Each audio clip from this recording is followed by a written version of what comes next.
I joined the internet in 1999, it was about learning stuff. I wanted to be part of this wonderful community. I saw lots of things happening, and I wanted to be part of that world. Becoming a member could be a very good chance for making your voice heard in Europe and globally, especially if you come from a small country underrepresented. I will encourage everyone to come and enjoy ISOC because internet is for us all, and together we will develop and promote internet in the world. I've met a lot of like-minded people, and I think that's probably one of the more interesting things that I've taken out of my involvement with the Internet Society. The chapters bring those local perspectives that are really needed when you deal with global internet policy issues, because you cannot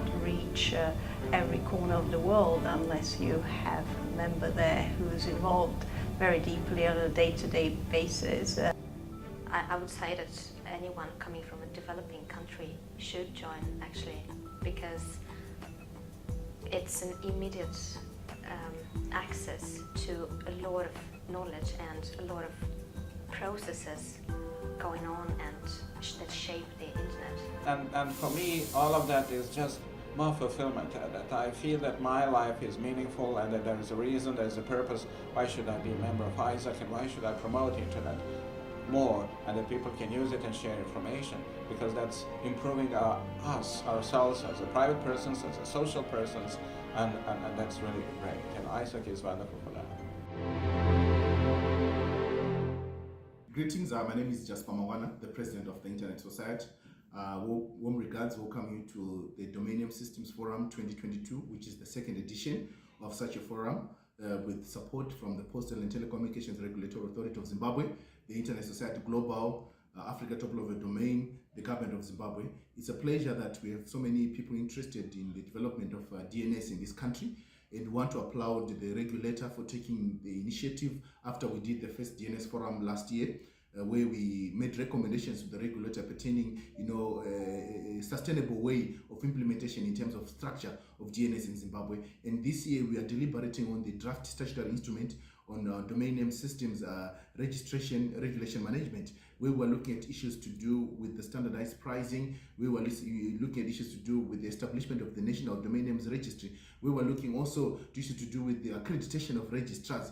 This is going to improve the internet ecosystem in Zimbabwe and ensure the openness in terms of how other stakeholders might rope in. We challenge telecommunications sector, we challenge the business community, we challenge the government itself, we challenge other players in ICT, including the technical community, to play a role in this DNS forum so that this consultation can actually yield good results. We also want to applaud the regulator for allowing us to also spearhead this consultation to ensure that by the end of this DNS forum, we're going to agree that these are the prices that enable us to ensure that Buy Zimbabwe domain is something that is viable, so that we are not really far in terms of cost compared to the global pricing. We're also going to be having, the standardization to say how much time is going to be needed by owners of domains to also register their domains using the new statutory instrument. We're also going to be having deliberations on the exclusion list, which is quite good. We're also going to remove a lot of redundancies, because currently the .co is run by ZESPA, the .ac by the University of Zimbabwe, the .gov by GISP, and the top level domain by Tier 1. However, bringing it together the way the internet exchange point is going to improve in terms of efficiency. At the same time, this is also going to curb issues around cyber crimes, because we see required documents and also issues to do with changes. Good morning, Zimbabwe. Good morning, Africa. Welcome to day 2 of our 2022 session of the DNS Forum. My name is Rangarirai Mangundu. I'm currently serving with the Internet Society Zimbabwe chapter as the head of committee membership and capacity building. What is it that we are doing here? I want to take some time to give a rundown of the inscriptions behind me, to explain the roles and responsibilities in the formation of this regulation. We have a new statutory instrument that is being proposed. We want to go through and see what has been done, what is being proposed, who is going to play what role, and what is going to happen. Yesterday we had a very interesting discussion with our regulator and stakeholders to try and look into the issues on what to expect and what has been done. I'll take some time to look at what is the Internet Society Zimbabwe chapter.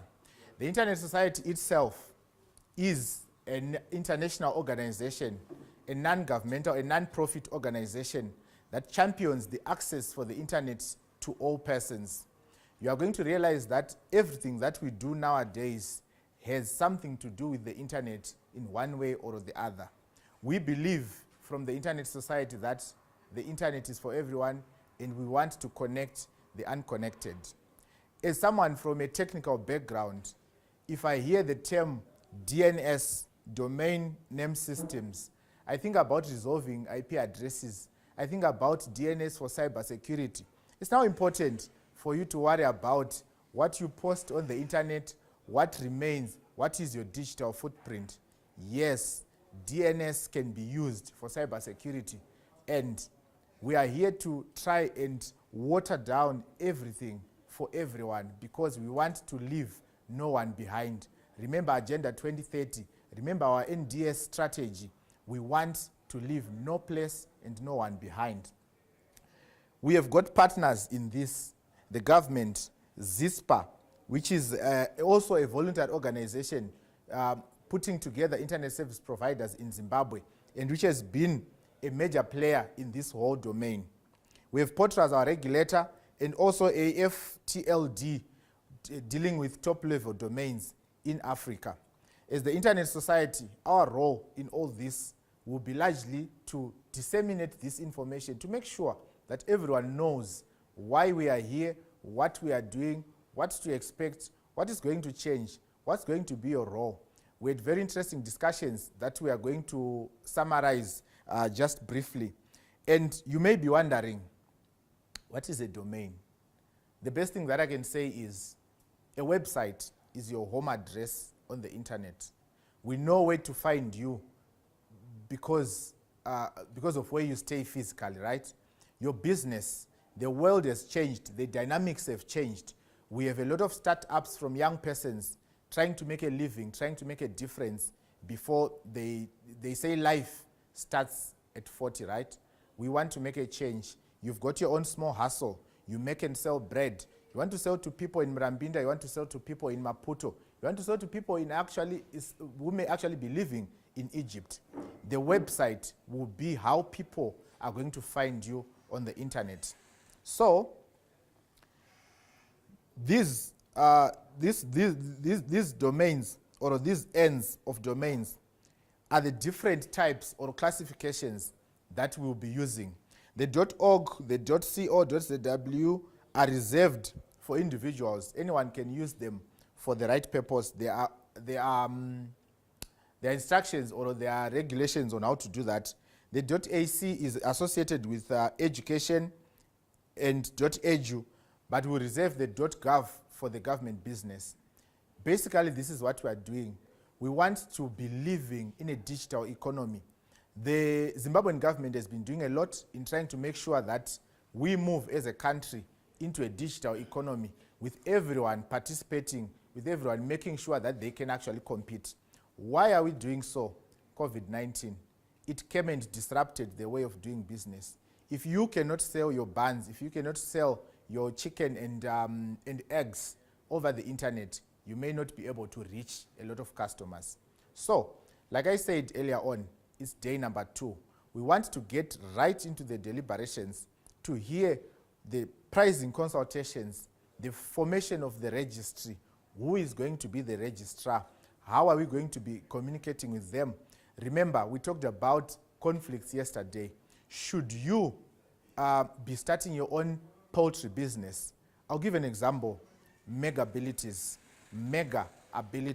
put together. Someone realizes that this young man is into a hustle and is doing well. They quickly go and buy the domain. Remember, we're trying to say the domain name is going to be used by your website. They buy it before you actually do it yourself, Later on, when you have 10, 15,000 customers, you want to direct your website, they come and try to sell it to you. Some people have a tendency to buy resources and pack them. We want to make use of these scarce internet resources. How are all these issues going to be handled? We want to look forward to the regulator, porters, guiding us through, stakeholders giving their input, and yes, young persons in Zimbabwe being part of the process, because we are the future. So do not go away. Just make sure that you follow through the discussion, put in your contributions, and learn from the DNS Forum 2022. Cheers. And welcome to day 2 of the DNS Forum 2022. We want to continue with our discussion from yesterday. We want to summarize at the beginning what was done yesterday, how have the questions that were raised, and where are we going from here. We had a very interesting discussion with a representative from the regulator, that was Tsitsi. She was taking us through the draft instrument, trying to make us understand what we can expect, how the registry is going to be put together. We talked about legal issues, the suspension of registrars, the requirements for domain name registration, what part are you going to play as an individual, and so on. We had key deliberations led by Cade yesterday, which raised a lot of questions. One hot issue was about the cost. The price is changing, and has the price is changing, and there's also recording in progress. Short by a percentage that is very high. Is this what we want? The stakeholders were asking yesterday. They need answers. Yes, the regulator has come and proposed a change in the way of doing business, but is this what we want? This is a question from the stakeholders. We also had a wonderful introduction from the Vice President of the Internet Society Zimbabwe chapter, that is Mr. T. Maguze, who took us through what to expect and a brief background on Internet Society Zimbabwe chapter activities. We had the unpacking of the draft statutory instrument, like I mentioned earlier, and the plenary session as well, that was led by Cade. This is a summary of what happened yesterday and the discussions. The draft instrument was talking about why we need a regulation. It also touched on the assignment and classification of domain names, the reservations. You talk about the .co.zw. We now have a new .zw. We also talked about requirements and procedures for the registration, the dates, are they enough, and do we need more time? The licensing and fees. There was a heated question talking about the subscription for the year is way too little. This is a special business. It's for people who are serious. One contributor said, if a person can contribute very little and earn a lot more, we may not have the right competition that we are looking for. What offenses and penalties will be expected? The ground for cancellation of domain names, we had the parking of domains being a ground for cancellation of domain names. But to a person who doesn't understand or who is not in the field, what are we really talking about? We're trying to make sure that we participate as Zimbabwe in the digital economy. And today we have our speakers. We have Mr. Mabika from our Internet Society Global, who's going to take us through with a presentation. We also have Mr. Maposa, who's going to take us through accreditation and compliance. We're going to deliberate on that. We also have domain pricing consultations, which Itai is going to take us through. This and more of your questions from yesterday we're going to discuss. So I would like to take this time to welcome you all to day 2 and give this space to Mr. Mabika. Over to you, Mr. Mabika, if you can hear me. Thank you, Ranga. Please confirm you can. Yes, I can hear you. You can proceed. Okay, great. Greetings again, colleagues, and pleasant good morning to all. My name is Verengai Mabika, and I'm the Senior Policy Advisor for Africa with the Internet Society Global Team. I'm not really going to be sharing any presentation, but just to share a statement from Internet Society and what we think about the domain name system, especially the support that we are providing to forums such as this one, especially in the African region. So I'll just take a few moments to share with you some of the activities we are doing and possibly how we believe that such kind of discussions we're having in our country. I'm also Zimbabwean, and I think this is quite commendable for the community in Zimbabwe. So I'll be presenting the ISOC statement. I understand this one is the second Zimbabwe Domain System Forum. The first one was last year in 2021. In fact, Zimbabwe was one of the 7 countries in Africa that managed to have a national domain name system forum or a DNS forum last year. You may remember that we had quite some challenges with COVID, and Zimbabwe was was among the few countries that managed to organize a successful event. And I think the other countries that managed to do this include Kenya, Benin, Cameroon, Chad, and Egypt and Botswana. So this is quite commendable, and I really want to congratulate colleagues and also partners for making sure that we continue having this kind of discussions. So first of all, I think I would really want to congratulate the partners once again hosting this DNS forum. Of course, the Zimbabwean government through our regulator, POTRAS, the ISOC Zimbabwe chapter, ZISPA, ICANN. I understand ZTN Prime is also our media partner. So congratulations, and please keep the good job going. This is a really important milestone for Zimbabwe internet and the ICT ecosystem. For us, for such a forum, yes, the effect of activating important activities. Yesterday, I was listening to the discussion, and I think whilst we do have some issues that we need to be addressed, I think it's very important for us to begin discussing because this activates the decision making that will come with important decisions in the growth of our internet in Zimbabwe. So the Internet Society has been a big supporter and is still a big supporter of the DNS community around the world, and especially in Africa. For nearly maybe close to a decade, we have been supporting the African DNS community, and we have achieved quite some important milestones in the past few years. For example, the annual Africa DNS Forum has achieved quite a lot, especially arming the African DNS industry with the knowledge and the technical skills and know-how, and also supporting the industry with capacity to compete with the rest of the world.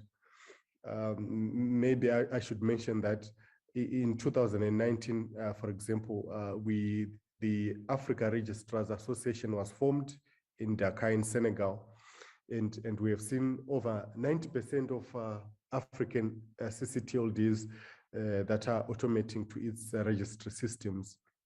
So I will discuss in brief some of the gains that we have seen through the support that we have given to the Africa DNS community. And I believe that this support is going to continue. And most importantly, our stakeholders in Zimbabwe, I hoping that you continue supporting this important part of the ecosystem for internet growth. So this first aspect is with regards to capacity building. So through the Africa DNS Forum, our partner ICANN launched the DNS Fellowship Program. And this is a placement program where African registries could learn about the business side of DNS from the mature and prosperous registries around the world. It's actually making a good impact, and over 95% of African CCTLDs now have an automated registry system that can support IPv6 and DNSSEC. So we are encouraging also stakeholders here who can qualify for this fellowship to reach out and also participate in this. The second aspect is growing the registrars with ICANN accreditation. And I think we have a colleague here who's going to talk about ICANN accreditation. ICANN accreditation basically is a quality stamp that increases registrars' reputation. And before the African DNS Forum, there were only about 5, if I'm not mistaken, ICANN accredited registrars in Africa. And now we have about 12 or just 12 or 13. I'll check on the actual number. And I believe this is quite a good progress. And of course, last year we actually had an aim to have about 25 ICANN accredited registrars by the year 2020. And a few have been able to make it through the system, and we believe more could be done to help improve on that important accreditation. Another aspect that I also wanted to quickly just discuss is the increased border domain registrations. So the Africa top level domain says African registers are they are reselling domains for other countries across the continent. And I think this is happening simply because people are meeting and talking, such as this forum. And we are hoping that the more we interact with our colleagues, the ones that we've also invited from other African countries, even to attend in this meeting, could open opportunities for such cross-border domain registrations. And I think this could be important also for the growth of our ecosystem. And lastly, the national DNS platforms and fora, they seem to be going on a positive trend. And this is a success that we want to attribute to the dedicated members of the community. So I mentioned in the past that in my introductory statement that there were about 7 countries that managed to host national DNS platforms. And I'm proud to also say, Zimbabwe is amongst those 7 countries, including Benin, Cameroon, Chad, Egypt, Botswana, and Kenya. So whilst at the global level, we are encouraging our communities in other countries, we all want to commend the countries that have taken a lead in doing this. And congratulations again to our partners for making sure that we continue having these important discussions that improves either on the regulation side of things, policy side of things, or even the operations, which I think would also be the focus for this day today. So in closing, Internet Society really takes the technical community as a key pillar and believes that it is at the heart of a sustained or sustainable local internet ecosystem.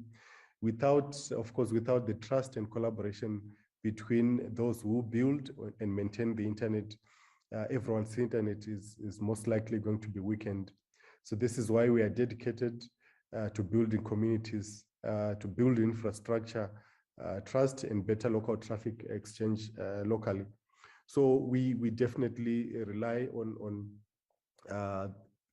technical communities such as this one to provide reliable and affordable connections to our internet. So this is quite commendable. And once again, I would want to wish you a successful deliberations for the second day. And please call on us for all the other items that I could have mentioned.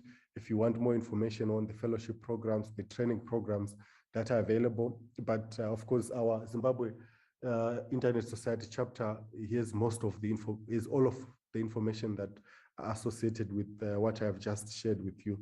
So once again, congratulations, colleagues, and wishing you deliberations, and we'll be here to continue supporting the community and all the activities of the DNS Forum in Zimbabwe. Thank you, and back to you, Ranga. Thank you, Mr. Mabika, for the continued support. It is a good feeling to know that a brother is standing for us beyond the borders. And I liked the part when you said that we want to interact inter-country registrations. It would be interesting to follow up on that. And I also want to thank you for the Ranga, I'm not sure if it is just from my side, but it seems like you are breaking quite a lot. I'm not sure if it's just my connection. Please, other colleagues who are joining online, please confirm if you are having the same challenge. Do you hear me, Mr. Mabika? Sure, can you please confirm? Yeah. Am I audible now?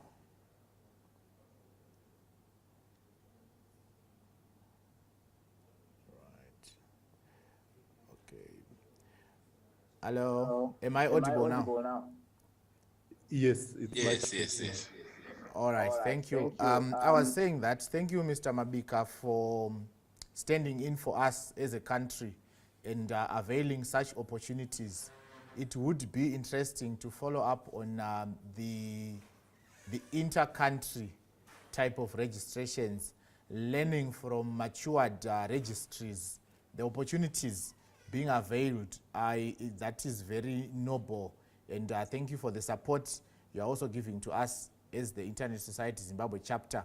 I would also like to take this opportunity to thank every partner in the process. We want to make sure that as a country we compete in the digital economy. And moving on with our program, I want to invite Jim with a presentation he has to share. He was here in the studio yesterday physically, and he also had his views to share around the subject. And today he's connected online. I would love to have us welcome Jim and give him time to do his presentation. Over to you, Jim. Right, thank you very much. Can you allow me to share the screen? Okay, just a moment. Right, good morning, everybody. I am the administrator of the COZW domain name registry, and I've been asked to talk about the actual process of registering a domain name. What we require from the registrar is the completion of a template. And on the screen, I show the preliminary part of the template and then the parts that have to be completed. Now, it's really got two sections, one part dealing with the domain owner and the other with the registrar. So let me go across to that.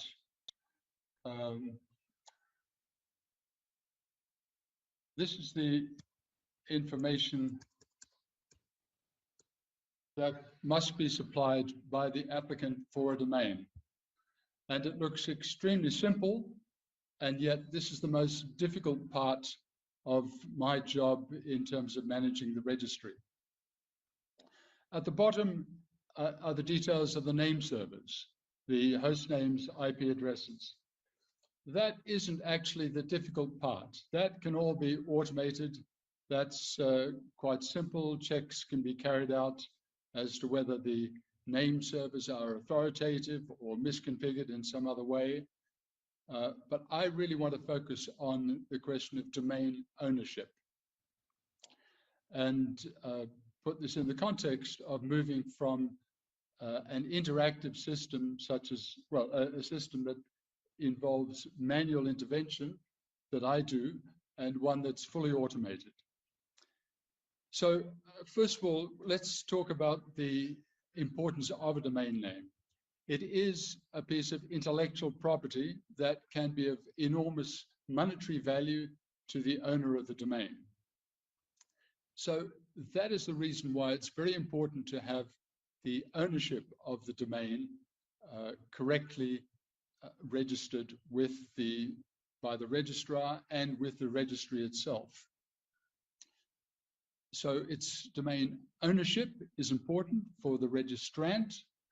The next issue is the question of the need to be able to contact the domain owner or to find out who they are if the domain is being used for criminal activities.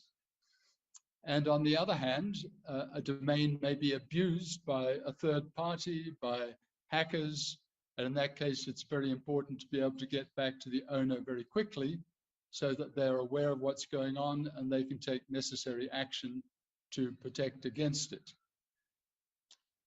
So in addition to completing this form, the registrant is required to supply at the moment a copy of their ID, and in the case of corporate domains, a copy of their company documents. That is currently a legal requirement imposed on the COZW domain name registry. So let's then come to the actual domain owner. Now, this is very important, and it should be the person who is the real ultimate beneficiary of that domain name. So if it's for an individual, put in the individual's name.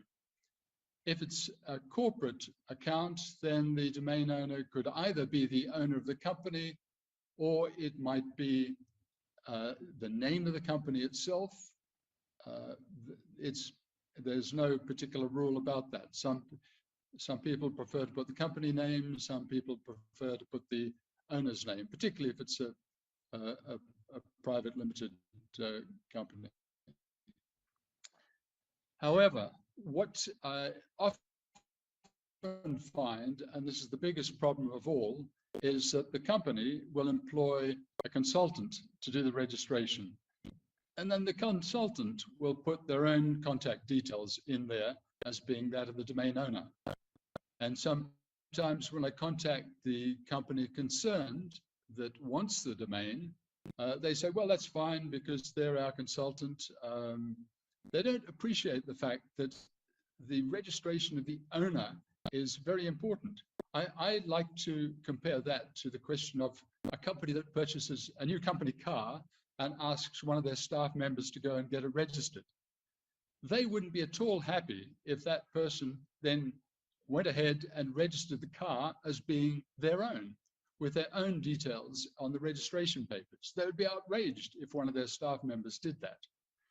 But to me, it is exactly the same situation if a consultant puts their own details on a domain that they are registering for a client. So this is one of the most difficult things to see, the onus here being placed on the registrars concerned, because unfortunately at the moment, a lot of registrars automate their systems, so they don't carry out any checks at all.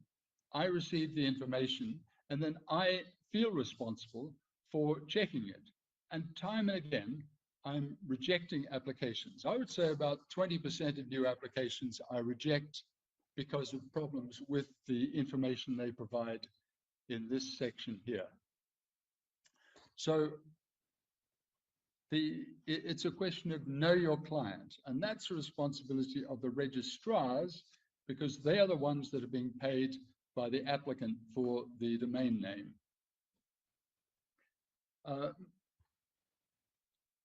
So moving on then, the domain name itself, what restrictions are there? Well, the statutory instrument lists certain exclusions, cultural issues, place names, and so on. Those are very important, and those are restrictions that we apply at the moment. There's also the question of whether to work on a first-come, first-served basis, because that can lead to problems. If somebody applies for the first time to register google.co.zw, an automated system would process that automatically and accept that if it hadn't been registered before.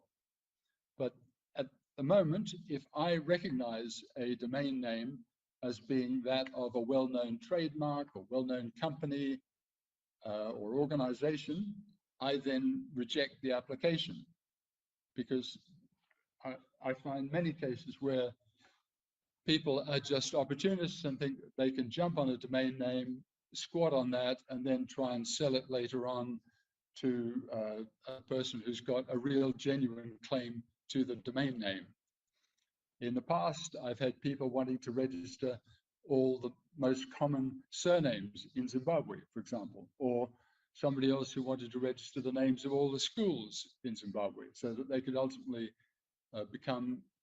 force those schools to be their client and offer services to design websites and so on. And again, in both cases, I refused because they did not have rights to those particular names. But if I see a pattern, I mean, it's much more difficult if it's a generic name. If somebody wants to register a name like, say, Mountains, now, if there were a mountaineering club, that would be quite straightforward. But if they're just a person who said, I like mountains, at the moment, I would have no problem with registering that domain name.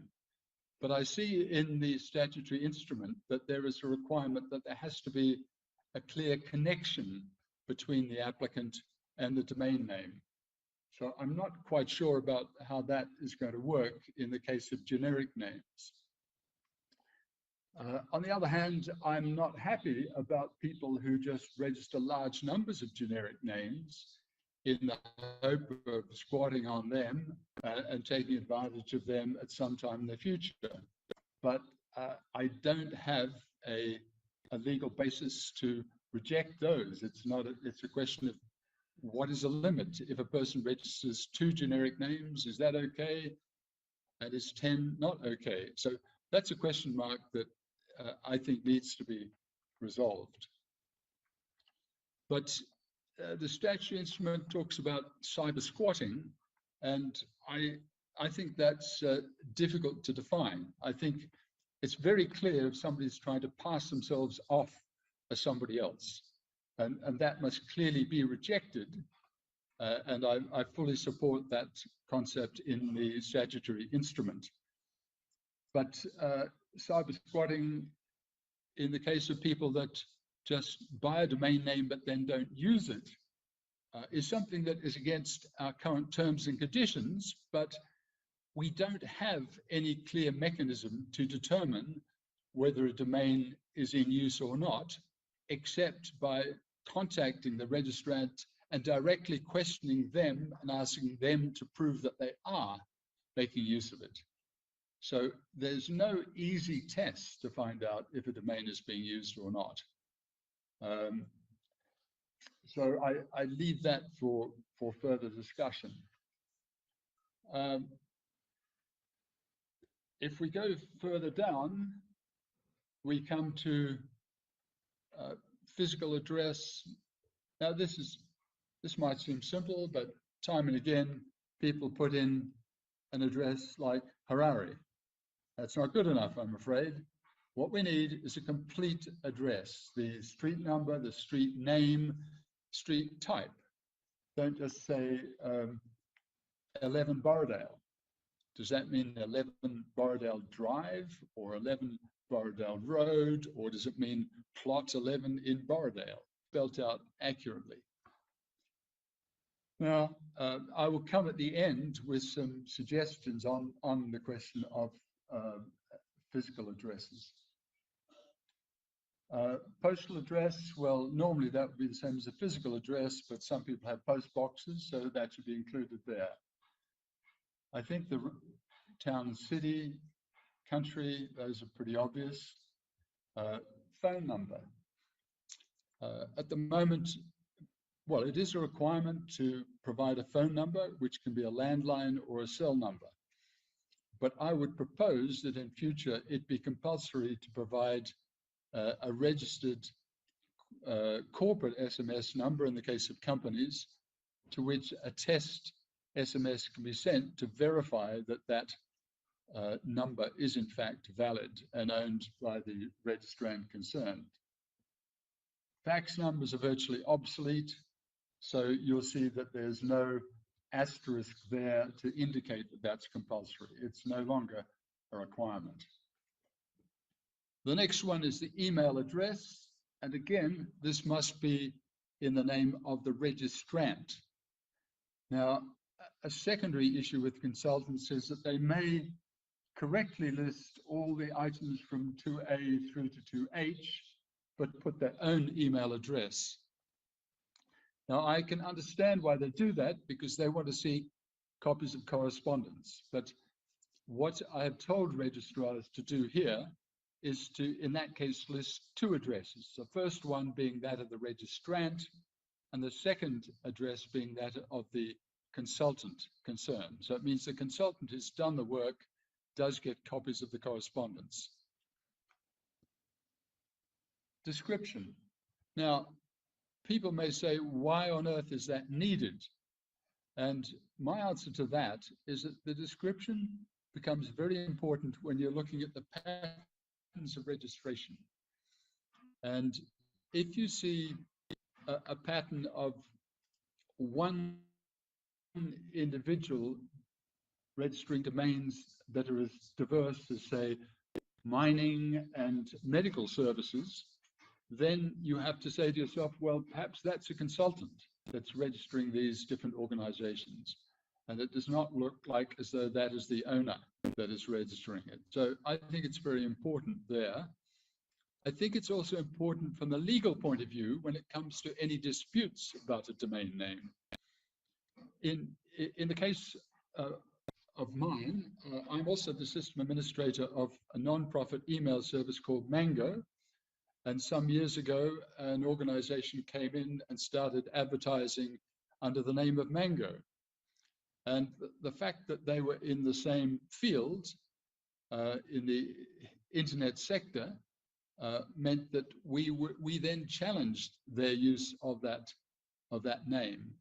And the fact that we had described ourselves as being an email service, and they were also involved with internet, email, web hosting, and so on, meant that ultimately, in a court case, our claim to the name prevailed. And so I think, again, here, the description becomes quite important as a matter of record, and people should put in something specific and not just say consultancy or sales or something generic of that sort. It needs to be as closely defined as possible. The next item, proposed domain usage, really should be left out completely. I mean, it's no longer relevant. Everybody knows that a domain can be used for all kinds of different things and will include so many different things, obviously, email, web, and everything else. So I frankly don't take any notice of that field. I don't think it's useful, and I would not propose that that be kept in future. These items here are not contentious, as long as we have host names that exist. They must not be C names, and they must all resolve to an IP address that is unique. We do not accept multiple host names that all resolve to the same IP address, the IP address, even though that is not registered. Of course, that isn't the way DNS works, but we just ask people to provide that information at the time of registration for checking purposes. only two name servers are required, and the third and fourth are optional. And the final thing here is domicili sitandi et executandi, which is a legal term for the address to which any legal notices should be sent. And almost always that should be the same as the physical address, but it may also be the lawyers for the registrant concerned. So that's what I can tell you about the requirements for the form itself. It sounds very simple, but unfortunately, there are no automated ways of checking validity of this information. And the more detailed the check that's carried out, the more time that is involved and the more costly it is on the part of the registrar to do that. And that's something that needs to be taken into account, because ultimately we need to have a balance between ease of registration and low cost of registration in order to encourage people to register local domain names, and security on the other hand. So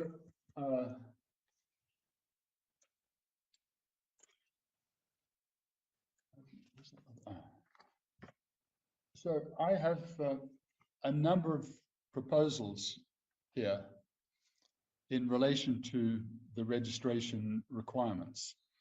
First of all, I think that this should be taken out of the hands of the registry itself, and it should be handled by a board consisting of stakeholders. I think the technical side should be separated from the policy side.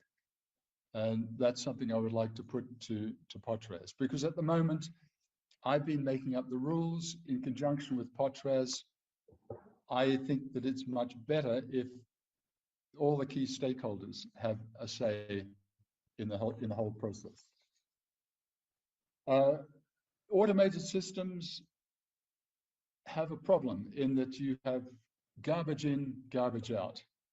So here we need to get the registrars to know their client, and ideally to take the client through a bit of a training program before they actually register a domain name. And I hope that this isn't going to be too difficult for them. I hope it won't discourage applicants. I think the applicants should benefit from this information, and I think that they need to take responsibility for ensuring that the domain owner details that are registered are in fact accurate.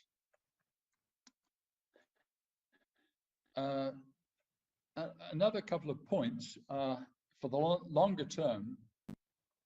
In some countries, there is a national database of addresses, and that's what I would like to see being developed by the Surveyor General. And when it comes to domain, the organization name and even the domain name itself, I would like to see that linked up with the company's registrar in Zimbabwe. They already have a system online, and I think that anyone registering a company should automatically be given the option to register a corresponding domain name. And conversely, if a domain name is being registered, there should be an automatic lookup on the Zimbabwe company registry to see if that name has already been registered, to prevent people from passing off as an existing company. So those are my comments on the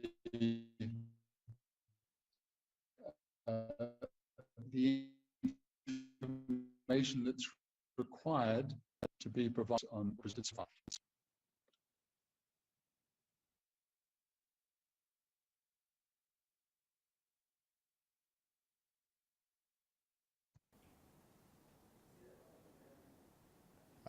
Thank you, Jim, for taking us through the process on how it is done, and also raising your concerns around what we can expect and the importance. I realized how much consultants need to be a part of this process and also do their part. I'd like to open this time to the floor. if we can bring in a few comments to Jim's presentation, then we can proceed to the next presenter. In the chat box, I read something from Thomas, who was agreeing with Jim, but saying that even one generic name is too much. He gave an example of beef. No one has rights to and monopoly to beef, and they shouldn't be allowed to register such. If you hear me, Thomas, you could explain a bit further on your contribution. Okay, so we can move on. We would like to welcome Mr. Maposa Isaac. Isaac is with us today, and he's going to take us through the deliberation of registrar, accreditation, and compliance. And I would also ask Mr. Maposa, if possible, to address some of these things, some of these issues that you may have answers to as well. Over to you, Mr. Maposa. So I'll be leading the deliberations on the accreditation, registrar accreditation and compliance. Maybe just a brief background of what a registrar is, so that everyone can be up to date with what we are discussing on. As you'd understand from the document, the draft statutory instrument, I notice we are adopting the 3R model. When I talk about the 3R model, we have the registry, we have the registrar, and we have the registrant. The registry is the one responsible for the maintaining of the registry for our country code top level domain, which is the .zw namespace. And the registrar is accredited by the registry to sell domains to end users or to registrants. So the last part will be registrants who registered the domains for their use. So basically we have the 3R model, and the registrar part is the one responsible for selling domains, is sort of the in-between between the registry and the registrants. So we are going to discuss about the accreditation of those registrars and compliance. So we will look at issues like what's required for them to be accredited as registrars, and also we are going to look at the license fees that were put forward in the statutory instrument draft, and we are also going to look at on our document that was shared yesterday. There were days which would be allowed to accredit for accreditation of registrars. We look at their obligations, and we look at the part where we discussed about the suspension of registrars. So I give the floor to our participants so that we can start the discussions about the registrar accreditation. I'm sure we managed to see the document that was shared yesterday from Potras, which we discussed on yesterday. We can go to the part where we are talking about the appointment of registrars. Anyone with contributions and questions which you put forward to our regulatory authority concerning the accreditation of registrars?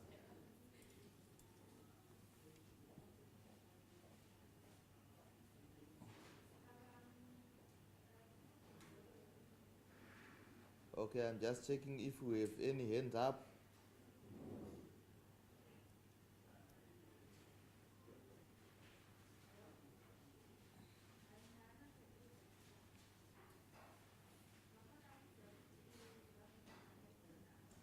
Okay.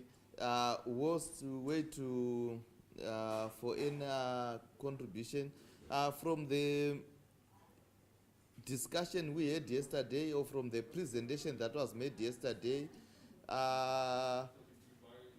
The registrars who are supposed to be licensed, and the license fees that are put forward in the draft statutory instrument were $30 per year. That's one of the areas which was also highlighted yesterday, that is a bit low. So I'm not sure what participants think about the license fees for registrar accreditation, and also the issue of days to accreditation. It was up to 30 days when one applies for the accreditation. So those are some of the issues that were also put forward. Is there anyone with a contribution towards that? What do you think about the license fees? What do you think about the conditions for becoming a registrar?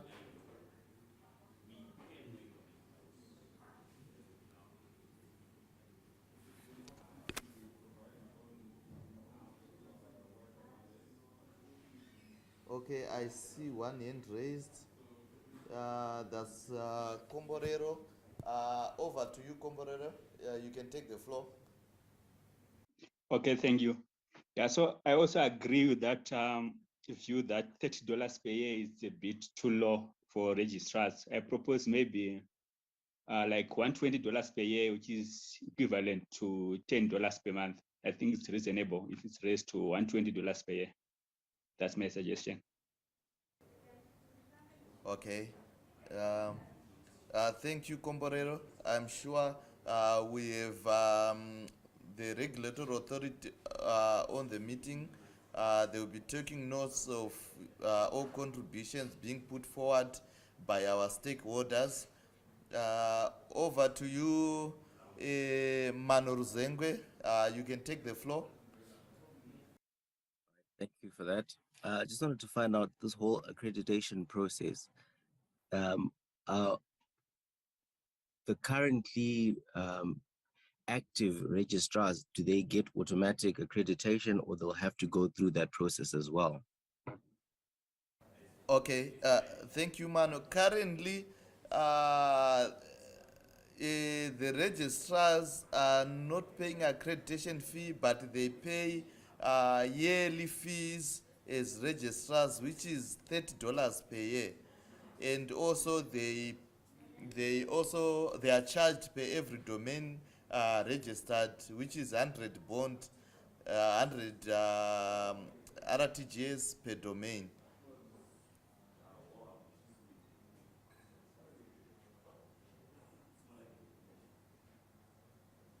Okay, Manu, is that all? Are you answered? Yes, thank you. Okay.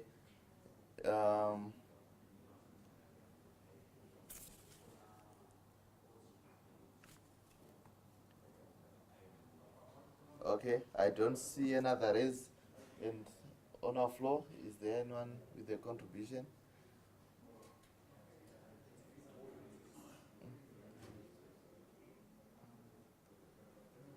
Okay. Does that mean, okay, it's okay. I think Ranga has something to say.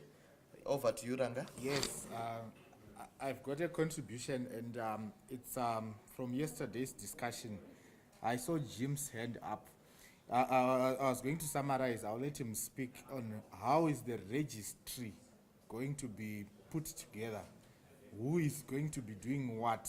In the proposed instrument, nothing was said as to how this is going to be done. I think we'll check if the registrar is part of the meeting so that we can put forward the suggestions. Maybe Jim, you can also come through.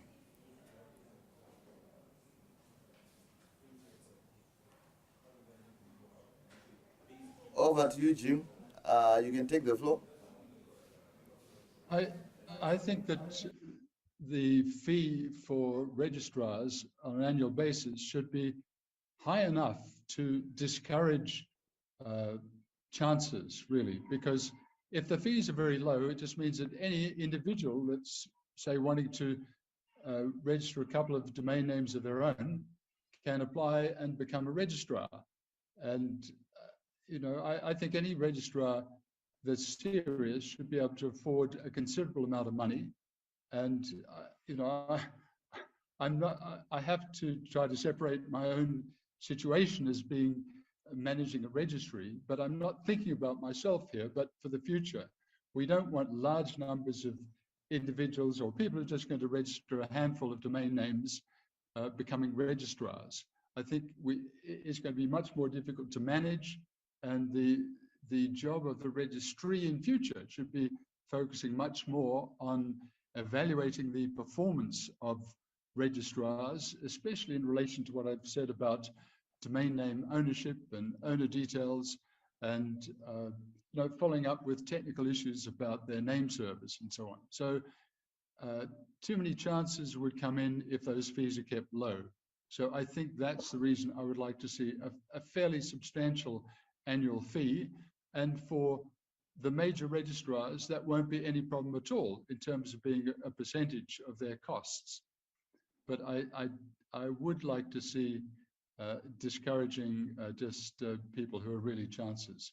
You may have perfectly good technical qualifications to do it, but if it's just for one or two domains, then I think it's more trouble than it's worth. So that would be my view. There should be a substantial amount that is reasonable for a serious registrar, but discourages chances.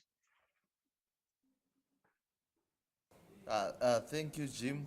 Yeah, we agree that there's need for the registry to always put some checks and balances in terms of how the registrars are operating, how they are treating the registrants, and are they conforming to the outlined requirements, and are they adhering to their obligations as outlined by the registry. I see there's also a contribution from the chat from Kudakwa Shekawadza. From a business point, domain registration is a game of numbers. I would suggest classifying registrars, e.g. Class A, Class B, etc. based on current or expected hosted domains with corresponding registration fees. Thank you, Kudakwache, for the contribution. I don't know how the other stakeholders take it. Kudakwache is saying we have to classify our registrars into classes according to the number of domains the registrars hold. I put this to the floor. I see Thomas Boka, your hand is raised. You can take the floor. Over to you, Thomas. Okay, thank you very much. Yes, the $30 registration fee. I foresee a situation which is almost like how we handled our mobile money business in Zimbabwe. At the end of the day, we ended up having tax shops and the proliferation of everybody doing the same business. So if the $30 is the only requirement, what I'm foreseeing right now is every ex-student, every computer science information student is going to start this as a business. And I wonder how it becomes viable then later if everybody can do it.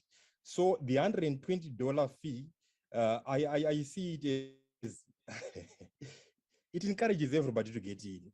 And I wonder how we will protect our bona fide registrars if everybody can get in. So maybe the question is going to be for ISOC, you have got a bird's eye view over the operations of how things are being done in countries which are running successful registrars.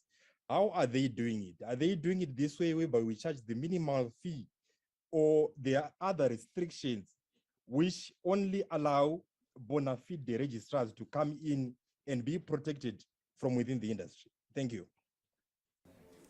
Thank you, Thomas. So basically, you're saying there will be no barrier to entry to the industry, so that everyone, every computer student would want to become a registrar, or everyone interested can just become a registrar. So there must be a barrier to becoming a registrar. Okay, over to the stakeholders. I'm sure, and I'm sure the regulatory authority should be online, also taking note of the contributions being raised. Okay, I see other. Okay, before I go to others,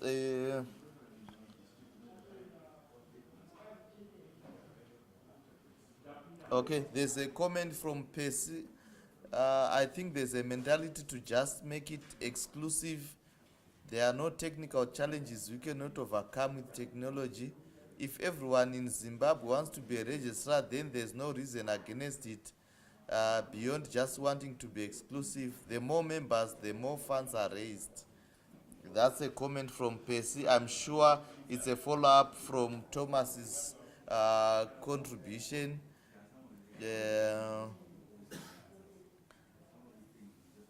Okay, I see other hands raised. I'm not sure who raised the hand first, but I will just start with Gladman. Then after Gladman, Komborera, you can take the floor. And Thomas, I still see your hand still raised. Is that a new hand or a follow-up to your contribution? Okay. So Gladman, you can take the floor. Okay, I think the other option also for registrar fees is to make it a monthly fee. For example, we can charge maybe $20 or $30 per month, because if you try to put annual, it may be a little bit high. For example, if you say 30 by 12, you say $360, it may be a little bit high. So since registrars are always paying monthly fees for the domains which they register, there can also be a monthly membership fee for 20 or $30, and maybe an initial application fee to apply to be a registrar, and then after that you pay monthly when you pay your bills for domains. Thank you, Kombo. Thank you, Komborerai. With the okay, just hold on, Gladman. Thank you, Komborerai, for your contribution. Currently, what's happening is the registrars should pay a monthly fee to the registry, and besides that, there is the accreditation fee, the license fee that has been suggested in the statutory instrument. So that license fee is a yearly fee, not a monthly fee as well. Thank you. Gladman, over to you. All right, thank you for the floor. I think that the $120 suggested is very high. If I remember very well from the initial discussion yesterday, was to improve access to the ZW space to a lot of people, even the ability to sell this brand outside the country. Now, $120 is a lot of money when we then compare with other top-level domains like .com. And I do not see a reason why we should restrict people who are business-minded, even students who just graduated to then become registrars, because we want also to promote entrepreneurship. So I don't think it's fair to restrict people based on high pricing, though there must be regulation to make sure that there's no domain parking and things are properly monitored. Thank you, Gladman. If we are, I'm sure the best thing is to benchmark with other registrars, with other registries. How do they charge the license fees across the globe? Being on that, we cannot compare with the .com because there is accreditation that's done which actually is a hefty fee to become a registrar. You should be an ICANN accredited registrar. So we cannot compare with the international domains because there's a hefty fee that's charged for becoming a registrar. Thank you for your contribution, and I'm sure we have dwelt much enough on license fees. Would need other comments on other issues to do with registrars is on the document that was presented from Potras Legal yesterday. The other issues to do with the obligations of registrars, the accreditation process, and the suspension. Anything that you think may have been left out, or any contribution that you need to add to that. Okay, there's another issue that Ranga had raised. Of course, it was not about registrar accreditation. He had raised an issue to do with the issue of the National Registry. He highlighted that it was discussed here yesterday as a question that needed to be posed to our regulatory authority, which is Potras. I'm not sure if we have anyone from Potras on the panel. The question was, how is the National Registry selected, and who is responsible for the appointment of the National Registry? How is the process going to be handled of appointing the National Registry? I think that was a question that was posed by Ranga, and that was also raised by participants who were here physically yesterday. So if we have anyone from Potras, our regulatory authority, can you please highlight that, as that is not highlighted in the statutory instrument draft? Anyone from Potras to take that?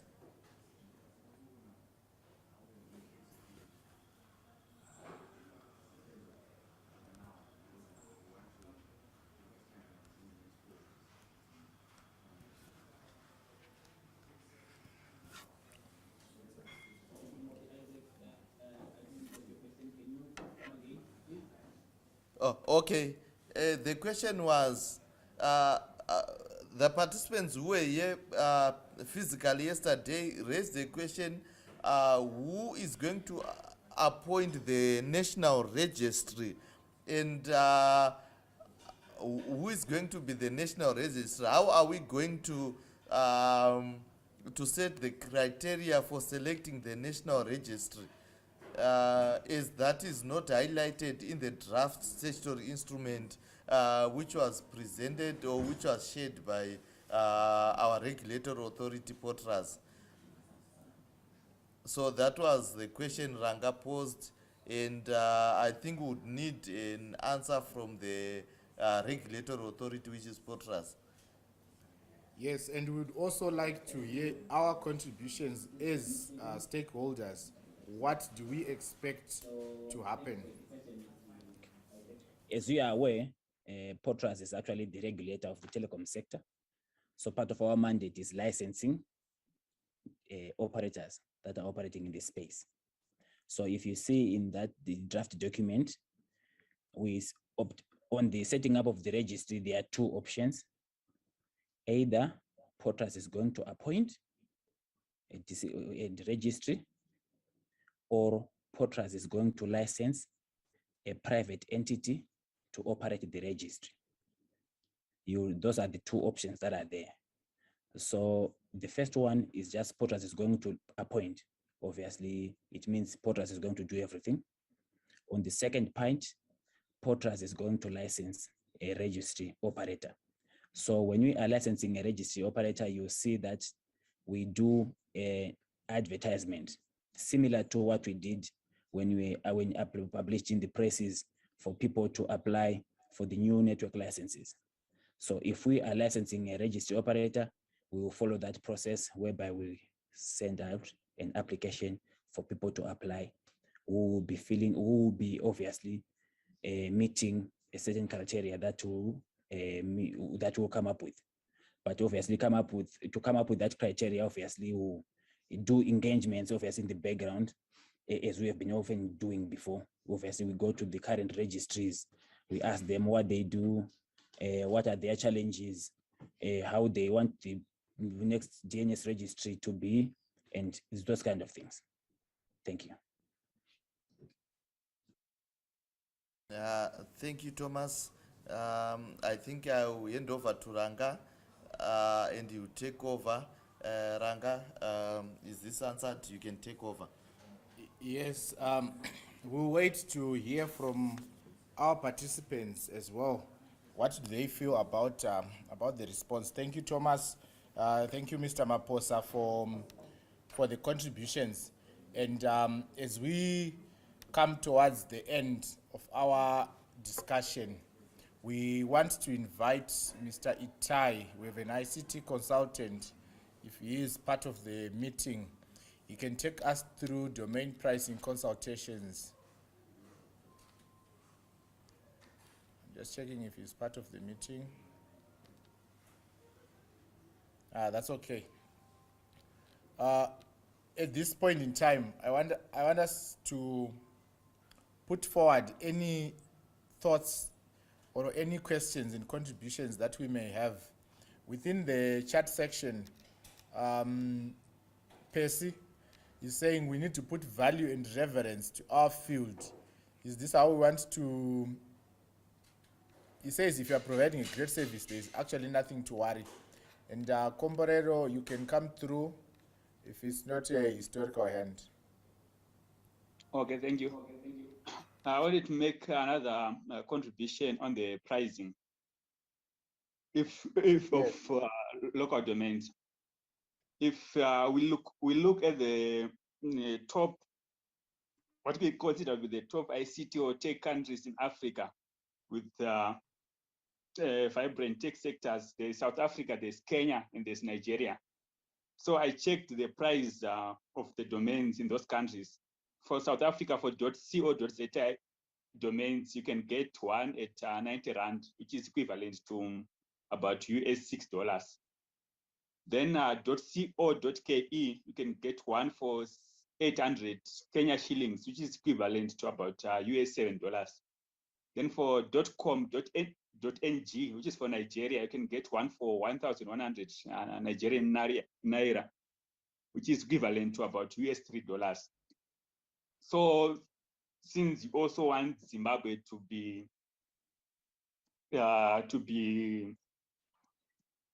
one of the top tech countries and stuff like that, I think if our pricing, if the national registrar fees are a maximum of US $5, maybe you can also price those .co.za domains around the $7 or $7.50 and stuff like that. So I think the maximum for the national registry fees should be about US $5, looking at other top countries in Africa. That's my first suggestion on pricing. Then the second issue is concerning in the draft registration regulations, that's section 11, point number 9, where it says a grace period of 45 days shall apply to new registrations so as to enable accredited registrars to cancel the registration and claim a partial refund of the domain registration fee minus a nominal administrative charge. I think this section is not really clear about what are the grounds for cancellations. For example, can an applicant come, let's say they register a domain today, and then 1 week later, they say, I no longer want that domain. Since it's within the 45 days, can you cancel that domain and refund me my money? So I think we need clarity for the section 9. What are the grounds for cancellation? Because if someone can cancel a domain within 45 days, for example, let's say it's a student, they've been assigned to do a project at school where they have to come up with a website and domain name, they can then register a domain and then set up the website, and then the assignment is marked. And then after it's marked, they can then come to the domain registrar and say, I want to cancel since I'm still within the grace period of 45 days and claim my partial refund. So I think if you can get clarity, maybe from portals or those who are responsible for drafting, what are the grounds for cancellation? And if you are saying the National Registry will refund the registrar, will also the registrar refund the applicant if the domain is cancelled? And under what circumstances can the domain be cancelled within 45 days? Because I think it's really not that necessary for that cancellation clause. If you can get clarification on that, thank you. All right, thank you very much for the contribution. Yes, indeed, yesterday the discussion was largely around the pricing. PSC said is the cost is the cost of doing business, the expected cost being introduced as a barrier. He was asking whether $30 is too low or too high, the justification behind. And I see in the chat section, there was a post, it's around 80 Rand per year in South Africa. Jim says if it costs very little to become a registrar, then the question of business survival doesn't arise. An individual can become a registrar and register a couple of their own domains and not even be interested in becoming a viable business. Earlier on into the discussion, Mr. Mabika highlighted that there are opportunities for us as locals to learn from the matured and thriving registries. Then someone is asking also to have the proposed SI shared. Thank you very much for that. I would also like to take this opportunity to ask us to post our email addresses, those who may need it shared, and we will do that as well. Post this discussion, you realize that this is not a one-day event, it is a continuous discussion, and we as Internet Society Zimbabwe chapter, we are going to be disseminating information on this to the public so that no one is left behind. So I'll be writing down my email and our info email from ISOC so that you can post any suggestions that you may want us to pass through to the regulator if you may not have their contact details. Thank you for that. My name is Itai Chitoforo. I'm from a company called Chito Systems, and I am a professional web developer. I specialize in developing web applications. So I just have one or two comments regarding the proposed draft bill by Portras. First of all, it's a brilliant idea, and I really want to thank them for all their effort and work they're doing. But at the same time, there is one or two things which I may need to have considered in their draft. So the first one is the autonomy of the registrar of the domain name systems. That entity must be independent of them because they are also the regulators, so they can't regulate their own child. And second of all is the pricing and the role of the guys who will be helping with the registration of the domains. I think it's the registries. Those ones, they need to be an elite group. They need to not to be anyone. So I think it will be better if the price be raised from $30 to something around even $500 or 1,000, because we don't want anyone to be able to register domains on behalf of others. Hello everyone, my name is Tanyara Zomatambo and I'm a web and social administrator with a company called Tofara Online, which is a digital marketing trust. I would like to thank all the stakeholders that were present today on the last day of our forum, and I just have a few suggestions that I think should be made part in terms of the regulations and that are being drafted by the relevant stakeholders. First of all, I think that prices should have a free range where they are controlled by simply supply and demand, so that we do not have situations where people can take advantage of that so as to have poor quality in terms of services, as some other parties might be able to perform a little bit better. And I would like to also thank the relevant stakeholders for giving us such an opportunity as Zimbabwe to be then able to have our own regulatory authority in terms of domain systems for Zimbabwe so that we go forth globally. Thank you. Hi everyone, my name is Isaac Maposa. I'm with Web Enchanta Private Limited, which are the creators of name.co.zw, which was the first local online domain registrar in Zimbabwe. Basically, we are a registrar of .co.zw, .org.zw, and .ac.zw domains, which enables one to create an online presence. Basically, a domain name is like a stand where you build your house. For you to have an online presence, you must first have a domain, then you create whatever you want on that domain. Just like what you do with your house, you choose the plan you want to build on your stand. So basically, we liken that to a domain name. I was happy to be part of the deliberations that were going on for the betterment of our DNS system in Zimbabwe, because we would want to make sure everyone gets online, so that we create an environment, an enabling environment for all Zimbabweans to enjoy the internet, having businesses online, e-commerce thriving in Zimbabwe. So the positives of having your online presence is you can actually buy things from the comfort of your homes, and everything you can do online. For example, you can search for anything you want without going around town. These days, with the digital age, you don't need to go around town. And also, it's good for businesses. It makes it easy for you to be discoverable online. If you don't create an online presence, you are being left out. When someone thinks of a product to buy, he goes online and searches for that product.